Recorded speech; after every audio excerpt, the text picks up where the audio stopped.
Let's see. This thing is going a little slow. Let me reset it.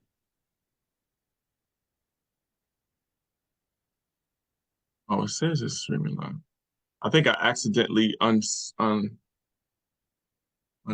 it. Give me 1 second. It's my fault.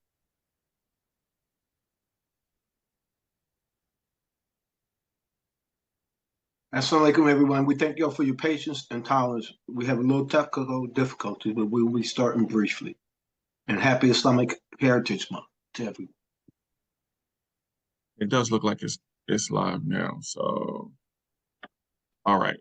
All right, we are live. All right. Assalamu alaikum wa rahmatullahi wa barakatuh. Bismillah ar-Rahman ar-Rahim. We'd like to welcome our guests and the audience abroad.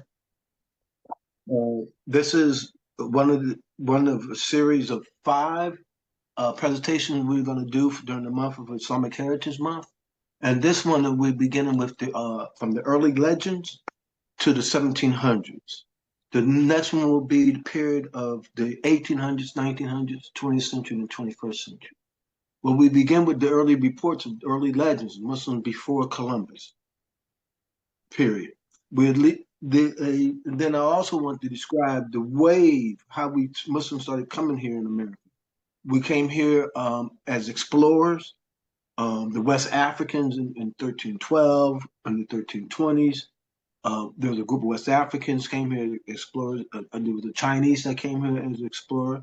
We came here also through the Spanish Inquisition. You're going to see different reports of Muslims or people being called Melungeons and Moors that were here during the Spanish Inquisition.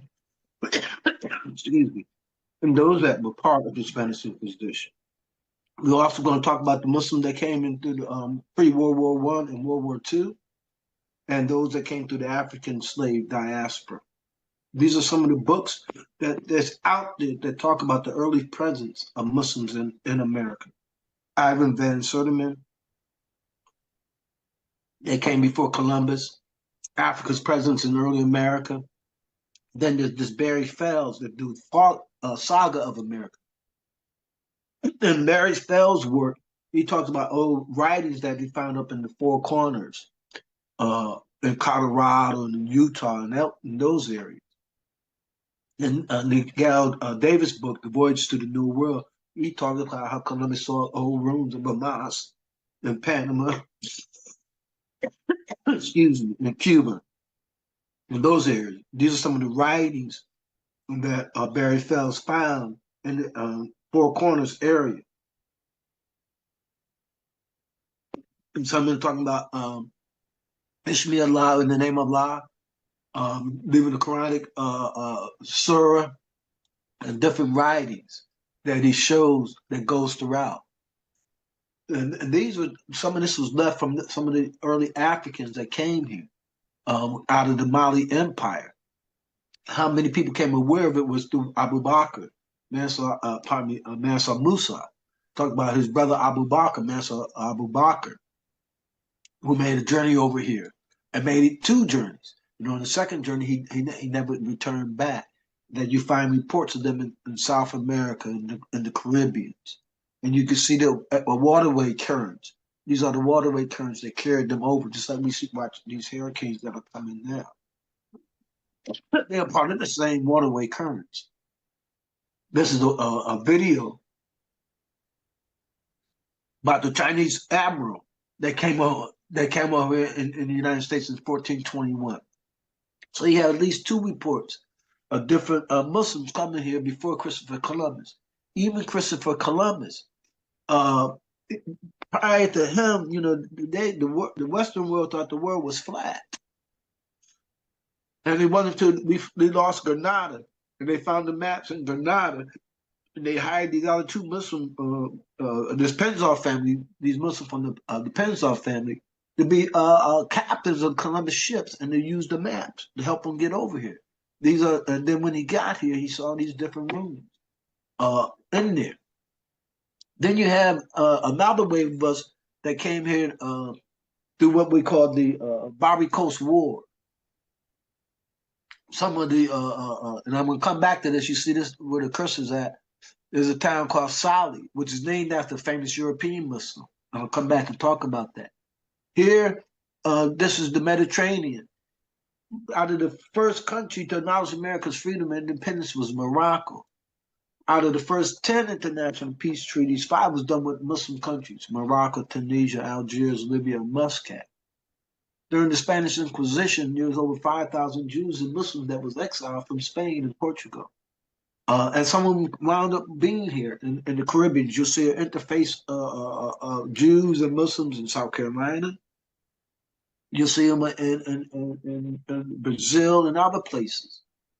Another first Muslim personality that we hear about amongst the legends is Estebanco. He's known in some books as Little Stephen or Negro Stephen. In other books, he's known as Mustafa. He's credited with discovering Arizona and New Mexico. And in Puerto Rico, you see other ruins of Muslims' presence in the Caribbean. This is the Fort of the Moors in Puerto Rico. On the walls that's facing Puerto Rico, you have this Arabic script written on it. And then downtown in Old San Juan, you have this restaurant with the Arabic script written on it. You go into many of the Caribbean places, St. Thomas, Aruba. Aruba is an Arabic name. St. John's, St. Croix. You see the Islamic architect. But because the Muslims and the Moors lost it to the Spaniards, and the Spaniards lost it to the Dutch lost it to the different English, Americans and the different English. So the history is gone and forgotten. But there's a few stories that still are around that you see in the rooms and in the architect. This is a pattern in some early drawings of Estebanco, who's credited with discovering Arizona and New Mexico. Now, the group of people that was here when the people arrived here from Jamestown, the native indigenous people told them there was a group of people that looked like them and more inland, and they prayed towards the east and they had beards. And some of these people became known as the Melungeons. These Melungeons wound up living in the Appalachian Mountains of Tennessee, Kentucky, and West Virginia. They say the Elvis Presley mother was a Melungeon. They say that Abraham Lincoln mother was a Melungeons. These Melungeons still exist today. Now here, these two paintings that you see on this left side, they're paintings of Moriscos or Moors. And in the paintings, there's about 6 of them. And they show you the different shades, how they got different shades from dark to light. And these are different stories of the Melungeons. And they still exist today. They could trace themselves to, genetically back to Morocco and North Africa. And they lived all throughout the Appalachians. And there's different books that talk about these Melungeons. Then there's another group of people that still came out of the Spanish Inquisition, living here. And in fact, this back here is talking about when I said Asali, Morocco. Anthony Van Jameson, Van Sali, is the first European to being what they call New Amsterdam. At the time in the 1600s, New York, Brooklyn, New York was considered New Amsterdam. This Anthony Van Jameson had owned a lot of property. He was a Muslim. He had a Quran.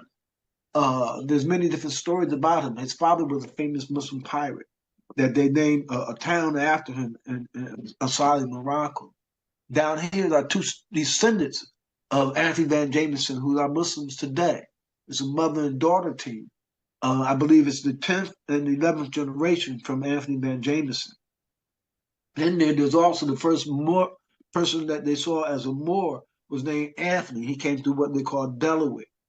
Another report is about a brother named Nasruddin. He was an Egyptian who fell in love up in the Hudson River, upstate New York, with a Native American Indian. They did not agree with that, so they had him killed. But there's that little story about him. California. There was a report that California got his name after Queen Khalifa, who was an African queen that ruled California. And California got its name after her. And you could go online, on web, and different reports that tells you her story, which is a very famous story of African women that ruled. Another African that early report of a Moor, and they identified as being amongst the Portuguese. His name was Matthew de Sousa, who I believe comes from that Sousa tribe in Africa. And he came here as an indigenous servant. He got his freedom after being enslaved for 7 years up in what they call outside of St. Mary's County in Maryland. Another group are the Moors of Delaware. Now these Moors, they married amongst the Nagaco Indians. There's different reports of how they got there through being shipwrecked and marrying, so forth. Matter of fact, I just most recently went into one of the powwow in the Delaware that some of these Navajo Indians have shared and are participate a part of it. There's this book that was written about them, the Delaware Forgotten Folks, and they still exist today outside of Griswold. And there's different reports, different articles that's available that talk about the Moors of Delaware, the Moors and the Turks of North Carolina and South Carolina. In different parts of the United States that they talk about. Here, this is the chart that we found of people that had Islamic last names. You got the Guineas of West, not Islamic last names, but European names, but have Islamic roots. The Guineas of West Virginia, you see the Adams, the Collins, the Covingtons, the Daltons, the Kennedys. These are some of the family last names.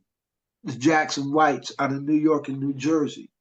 Then you have the Melungeons, the Bolins, the Collins, the Denham, the Fields, the Freeman, the Gons, the Goins. You got the Moors of Delaware and some of their family last names. You see some of the names intertwined. Pardon me. As well as most of the Navajo Indian. Now, we used to slay things in slang ways, red bones, but there was a group of people that had Islamic roots that were called red bones out of Louisiana. Now, during the Spanish Inquisition, prior to the Spanish Inquisition, we had moved all the way up Portugal, Spain. We produced citrus fruits, the lemons, the grapefruits, limes, so many contributions that we made up in there. Then as the Spanish Inquisition grew and pushed us out, you had Muslims fleeing then. Some arriving in America, some going back to Morocco and other places.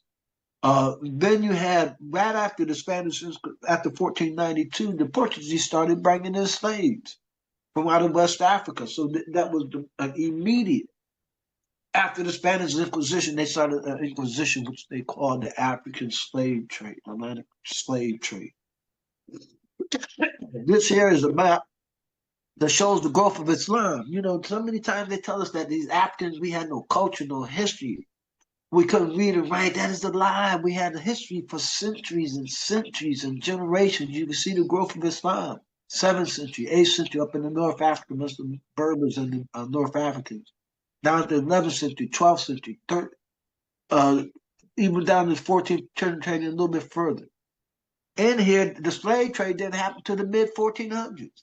So Islam was present for centuries. Down here, the map that they show us about the slave trade don't show us about the slave trade that went on in Morocco, Mauritania, and up in this upper part. It comes down more on the lower end. And on Sierra Leone, Senegambia, the Gold Coast is where they brought a lot of the Muslims in to do the rice plantation, to do the sugar cane. We had that knowledge. The same areas, West Africa and Senegal and Gambia, and Guinea region, and some of the same savanna fields that they do rice and indigo. So this shows you the development of the slave trade and the movements going in. When we look at the East African part, we primarily look at the West African part of the slave trade. And some of the tribes, Muslim tribes that they brought in was your Moors, your Syrians, your Wolof, your Mandingos, your Aklan, your Hausas, your Fulani, your Tangerine. You had some Yoruba that was Muslim, your Dogon. Islam did not penetrate so far down when you see the Ibu and further down southern parts of Africa. But they mixed us and the different tribes within it. This here is a map of West Africa and the growth of the different villages or communities or nation states. of Islam in the 1700s. And here you can see Goree Island, the different parts of the slave trade that they started going. Almina, which was a Dutch piece. This here, which was more your France piece. This shows you the different growth and the enslavement of us and the different communities that they reach. You used to see reports that they got somebody as far as up as Timbuktu, Futu Jalo, they and Futu Toro are areas where you got Job, Bilal Muhammad, others that they brought in. Now you can see the British and their port in the different regions. This is in 1830. This is around the time that Omar and them was brought in. Salih Bilal and them was brought in before then. But this was how West Africa looked during their period, their time. And this is where you see the division, the colonization, the dominance of being by France or the British or the Portuguese. You can see their areas of control, and you can see us that influence today. In South Carolina, there's reports that shows out of the different areas of West Africa, West Central Africa, they took in 47,000 people plus. And 40 that was departed, but only survived was 41,000 plus. So over 6,200 didn't make it. Senegambia, which was heavily Muslims, they say that there was 27,300 plus, but and 23,000 made it. So there's at least 4,000 that didn't make it. Same thing with Sierra Leone, 21,000 plus they say it was taken, and that arrived was only 18,000. So roughly between 3,000 and 4,000 out the group that they took didn't make it. And you can see it in the Blight of Banai, which is part of close to Beni, the Windward Coast. And then there's reports that there was 366 active years the slave trade went on. This was the international slave trade. After they stopped it in the 1800s. Then there came a domestic slave trade. The slave trade was still going on, but it became more domestic slave trade. There was 36,000 documented voyages, $12.5 million people. They said estimated 1.8 of the number of Africans who lost their lives. These are just some of the reports that they say, and you can see this is a map of some of the areas where they took them, and the Muslim tribes where they went in. Some through wars, some through battles, some through this man being greedy, trying to bring in slaves. Now, in the 1700s, we started seeing, out of the people that they enslaved, we started seeing personalities starting to appear. I like to describe it as concrete. As we walk around today in this concrete jungle, we can see weeds or bushes or a flower or a plant or something growing out of that concrete. But out of the concrete of enslavement, we started seeing Muslim personalities appearing. We had the first Hafiz in America appear, Job Ibn Dijallo. It was reported in 1730 he was captured, enslaved, wound up getting his freedom after being enslaved for 3 years, wound up going to England, and then while he was in England, he wrote the Quran down 3 times from memory. And yet they told us we couldn't read and write. He was known for praying. He was known for his consciousness. And here, to the left, this here is a 1730 article, which they call the Gentleman's Magazine. It described the precursor of the GQ magazine, telling the people in Philadelphia, which they had brought some Fulanis in. They said, don't bring any of these Fulanis. Don't you remember Job? We couldn't break him. Fulanis for generations was believers in one God. And how do you now you're going to enslave them, make them believe they do something else other than God? Here is a story that he told his story to one of the enslavers here in North Carolina. So it's the life memories of Job, the son of Suleiman. Then in 1968, they wrote this book called The Fortunate Slave. This here is a letter of Job describing where that he was brought in from the island, St. John's Island, in West Virginia, in West Africa, and was enslaved. Another Muslim that we find recorded in American history is the youngest one. In American history, he's called Venture Smith. He was brought here at the age of 8. He told him that he comes from the Dubaka River area. The Dubaka still is part of Guinea today. Dubaka is really a lot of West Africans that take the aleph off, the A off. It's really Abu Bakr. But they call it the Dubaka River in Futo Toro. He told them his name was Bakir Toro, you know, but they wrote Bakir Foro. And they told him where he came from. He was brought here at the age of 8. The man that brought him changed his name to a venture, like it was a venture. They called him Venture Smith. Venture Smith grew up, owned very industrious. He brought his freedom, his wife's freedom, 2 of his children's freedom, and he owned land. When he died, he owned over 100 acres of land in Connecticut. This here is the first political activities Muslims ever done in our country in 1753. There was 2 Muslims, one named Adel Khanna and the other was named Mahmud Muhammad. They petitioned the government of South Carolina, all in Arabic, for their freedom. And they eventually was able to get their freedom, and it became known as the Moore Sundry Act. This is the Moore's petition in 1753. There was another one that was done in 1790. I'll talk about it in a minute. This here is another letter that was written. His name was Charno out of Anderson, South Carolina. This letter was found in 1768. It's the Fatiha and 3 of the last surahs, the Holy Quran, the Kul. Say Kul Allahu Ahad, and Kul Falak, and Kul Nas. Some of the surahs ended along with the Fatiha that he wrote. They told us we couldn't read and write. It took them 90 years before they did the translation, understood the translation. It was William Hodges that did the translation, I think, in 1858. Another personality we find in American history is Kunta Kinte. If you go back and read the book Roots, you see that Kunta Kinte was a Muslim. He talked about Ramadan, he talked about fasting, he talked about his friend Rashid. Well, this here is his grandson. This is the actual Chicken George. This photograph that hangs up in the Alex Ellis Museum. You can see him at his throne with his corn pot taking a photograph. The same photograph is on his tombstone, which is he's buried in Henry, Tennessee. There's also a marker in Annapolis, Maryland, honoring the rival Kunta Kinte in Annapolis, Maryland.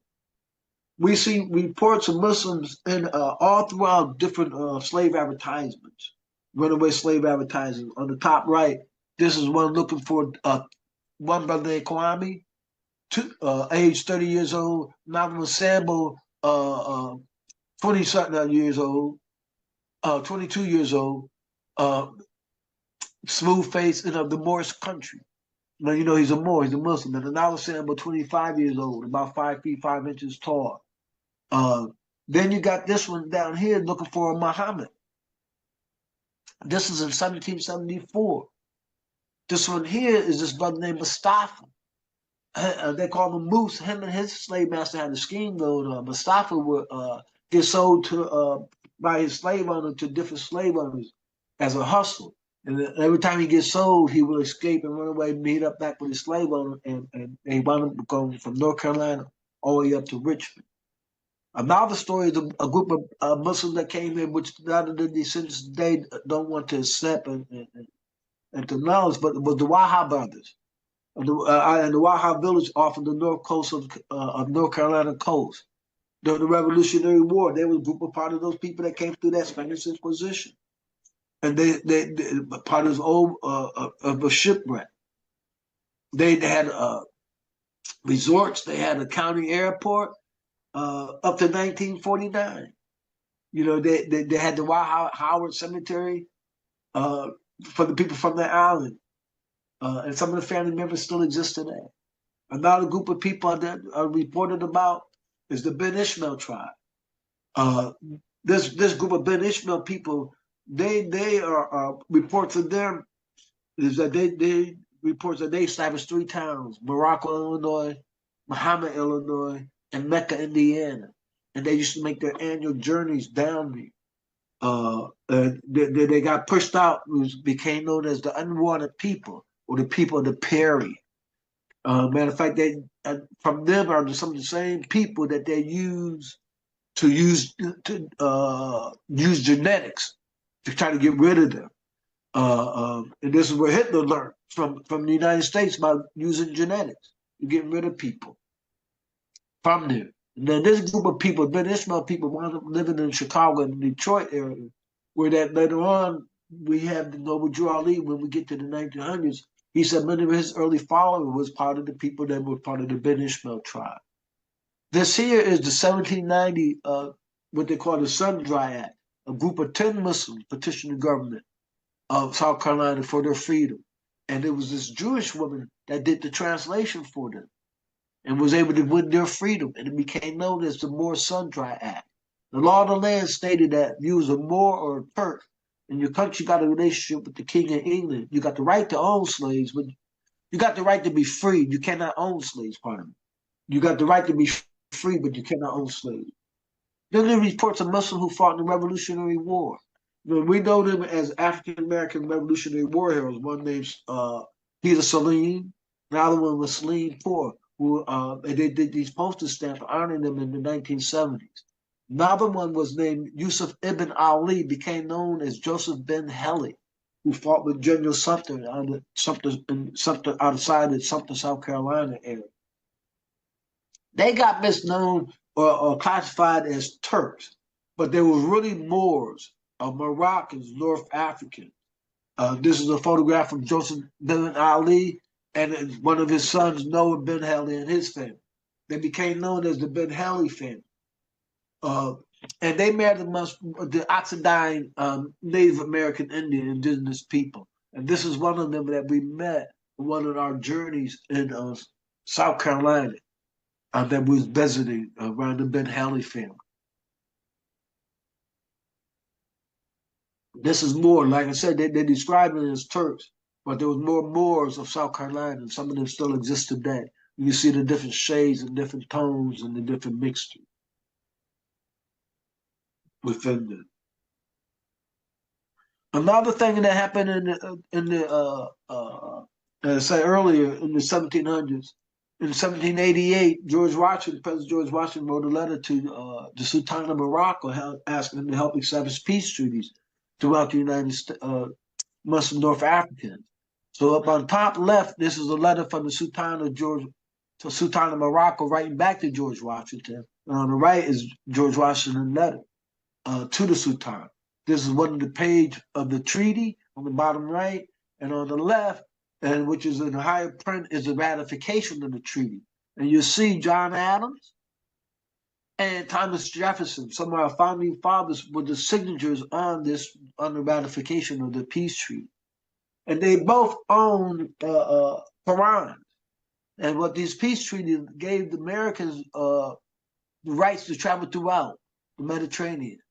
And you can see you can see Seville, Granada, Rock of Gibraltar is named after Tariq Jabbar, who helped conquer Spain. And one of the wars when the United States conquered Algiers, the Bay, or the leader of Algiers gave the Marines the sword. They've been carrying that saber ever since. In here, in one of the articles of the treaties, with the Libyans, the Americans say that as the government of the United States of America is not in any sense founded on the Christian religion. So they're saying it was not founded on the Christian religion, but they're going against what they tell us today. And it has in itself no character of it to be against the laws, religion, or tranquility of a Muslim man. And as said, states never had entered into any war or act of hostility against any Mohammedan nation. It is declared by the parties that no pretext arising from religious opinion shall ever prosecute. Now we change, become radical now. But that's some of the articles of the treaties that was established. On the left of the screen, you have the copy of the Quran, Thomas Jefferson's Quran, which was a 2-volume set. And the first Muslim elected Congress took the oath of office on Thomas Jefferson's Quran. And then we have also, on the right, we have John Adams' Quran, which is up in Boston today. So as we come to the close of that century, we talked about Muslims being part of the fabric of America, the exploring, coming here as explorers in the early beginning. Coming here, and we started finding Muslim personalities, coming alive, keeping their faith. So at this point, I do want to open up if there's any questions or anything on what we covered so far. I'd be more than glad to begin. So if you just raise your hand, we'll try to answer any question.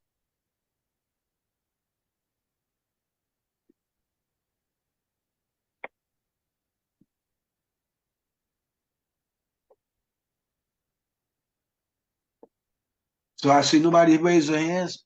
So there's no question. May Allah reward us. May Allah guide us. Increase us in faith. Increase us in consciousness. Increase us in awareness.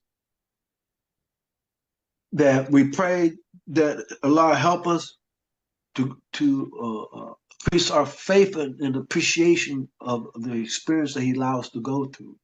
May Allah open our hearts and our minds up to the enlightenment and the lessons that we can learn from our past, from our history, to improve upon ourselves, not to make the same mistakes that we've done in the past. And one of the biggest ones that we can see is being divided amongst ourselves. We need to work and come together. The other topic that I would want to say is that, and we'll cover it in the 20th century. But one of the things that the Nation of Islam started with, and how Islam came into many of the inner cities, was to what we call freedom, justice, and equality. And with that, we see that we fought for freedom, we fought for equality, but there's the lack of justice. And in the world today, we need to bring more appreciation, more awareness of justice. That is what I have to say. And if there's no questions or anything, increase us in faith, increase our conferences, and give us love. Assalamu alaikum wa rahmatullahi wa barakatuhu. And the next presentation will be this coming Tuesday at 3 o'clock.